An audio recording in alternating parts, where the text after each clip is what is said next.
Loving greetings from Lasa foundation. యావత్ విశ్వమానవాళికి, అద్భుతమైన లాసా కుటుంబానికి, హృదయంలో నిండుగా దండుగా మెండుగా ప్రేమని సేవా భావాన్ని కలిగిన ప్రతి ఒక్కరికి నమస్కృతులతో సంక్రాంతి పర్వదిన శుభాకాంక్షలు. మిత్రమా, సంవత్సరానికి ఒక పండగ. దీని పేరు పెద్ద పండగ. అనగా ప్రతి ఒక్కరికి ఎంతో ప్రాధాన్యత మరియు విశిష్టమైనటువంటి యొక్క అంశములతో కూడినటువంటి యొక్క ఆనందకరమైన పండగ. కనుకనే ఇది పెద్ద పండగ. భోగి, సంక్రాంతి, కనుమ, ముక్కనుమ 4 రోజుల అద్భుతమైన పండగ. కలిసే మనుషులు, కలిసే మనసులు, విరిసే అద్భుతమైన నవ్వులు, పువ్వుల జల్లులు. చెప్పుకుంటూ పోతే మన ఊరు, మన ప్రాంతం, సెలయేరు, జలపాతం, ఆ చెరువు, ఆ గట్టు ఎంతని వర్ణించను, ఏమని చెప్పను. కానీ ప్రతి చోట ఏదో జ్ఞాపకం. ప్రతి ఒక్కరిని చూసేటప్పుడు ఏదో ఒక మెమరీ డైరీ నుంచి కింద పడే ఒక చిన్న జ్ఞాపకం. ఆలోచిద్దాం. జీవితంలో సంవత్సరానికి వచ్చే ఈ సంక్రాంతిని పెద్ద పండగగా జరుపుకుంటున్నాం కదా. అసలు జీవితాన్నే ఒక పెద్ద పండగగా జరుపుకోలేమా? A simple question to all of us. జీవితాన్నే ఒక పెద్ద పండగగా మనం జరుపుకోలేమా?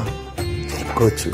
ఈ చిన్ని జీవితంలో అద్భుతమైన మానవతా దృక్పథంతో చిరునవ్వులు చిందించే ఎదుటి వ్యక్తి యొక్క కష్టాన్ని గుర్తెరిగి, ప్రేమని ఏమీ ఆశించక నిస్వార్థముగా మనకి సేవాభావంతో వారి యొక్క కష్టంలో నేనున్నాను అని ఒక చిన్న చేతితో మనం వారి కన్నుల వెంబడి వచ్చి 1-2 కన్నీటి బిందువులను తుడవగలిగిన మన జీవితం ఒక పెద్ద పండగ అవ్వగలదు.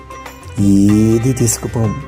సంక్రాంతి నాడు ప్రతి ఒక్కరు కూడా పెద్దలకు బట్టలు చూపించడం, వారికి అన్ని చెల్లించటం ఇత్యాది కార్యక్రమాలు చేస్తూ ఉంటారు. పూర్వీకుల పేరుతో గతించిపోయిన వారిని మనం స్మరించుకుంటూ చేసే ఈ అద్భుతమైన పండగ ఎంత ప్రాధాన్యతో మనం గతించిపోయేలోగా మనం కూడా మన స్మరణ, మన గతం తర్వాత కూడా అద్భుతముగా ఓహ్ పలానా వారా, ఎంతటి ఔదార్యము, ఎంతటి ఔన్నత్యము, ఎంతటి ప్రేమగుణము, ఎంతటి సేవాభావము అని మన దయకు సంబంధించిన, మన కరుణామృతానికి సంబంధించిన, మన జాలి, మన సేవ, మన తత్పరతకు సంబంధించిన 2 చిన్ని మాటలు ఎవరు మాట్లాడుకున్నా అదే కదా నిజమైనటువంటి మన జీవితానికి మనం ఇచ్చేటువంటి సార్థకమైనటువంటి అర్థము, పరమార్థము.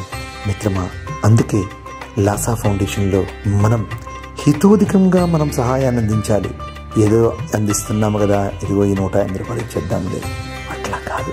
మనకి ఎంత అవకాశం ఉంటే భగవంతుడు ఇస్తూ ఉన్నాడు. మనకి ఎన్నో రకాలైనటువంటి అంశాల్లో భగవంతుడు మనం చూస్తూనే ఉన్నాడు. కనుక మనం కూడా మన దాతృత్వాన్ని నిరూపించుకుందాం. మనం ఇవ్వగలిగినంత మ్యాక్సిమం డొనేషన్ని ఇద్దాం. పాయింట్ 1, పాయింట్ 2 మనం కొత్త వారిని చేర్పిద్దాం. ఎందుకంటే లాసా ఫౌండేషన్ ఒక మహావృక్షం. ఈ మహావృక్షం కింద ఎటు చూసినా నీడ, ఎక్కడ చూసినా ఫలాలు, ఎక్కడ చూసినా పచ్చదనం, ఎక్కడ చూసినా ఆనందం. కన్నీటిని తుడిచే ఈ అద్భుతమైనటువంటి మానవతా వ్యవసాయంలో మనం అందరం కూడా రైతులుగా దున్నాలి. ప్రతి హృదయాన్ని మనం చక్కటి పంట పొలముగా అనుకుని వారి హృదయంలో ఆనందం, సేవా తత్పరత గుణం మరియు ప్రేమతో కూడినటువంటి సేవ అనే ఫలాలు వచ్చేలా మనం వారిని స్పందింపజేయాలి. రండి, లాసా ఫౌండేషన్లో ఈ సంక్రాంతి పర్వదిన శుభవేళలో మనం అద్భుతమైన దాతృత్వాన్ని నిరూపించుకుంటూనే కొత్త వారిని చేర్పిద్దాం. ఈ ప్రపంచం తలరాతను మారుద్దాం. ఒక దీపంలా బతుకుదాం. Live like a lamp. కొన్ని కన్నీళ్లు తుడవాలంటే కొన్ని అడుగులు ముందుకు వెయ్యాలి. అంటే happy Sankranti. Loving Laasa.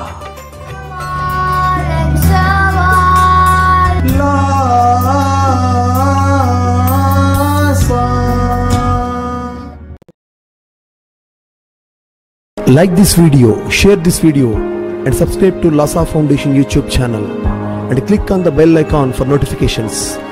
Do write your valuable comments and suggestions in the comment box and ask for more new videos on which subjects you want. Support Lasa Mission.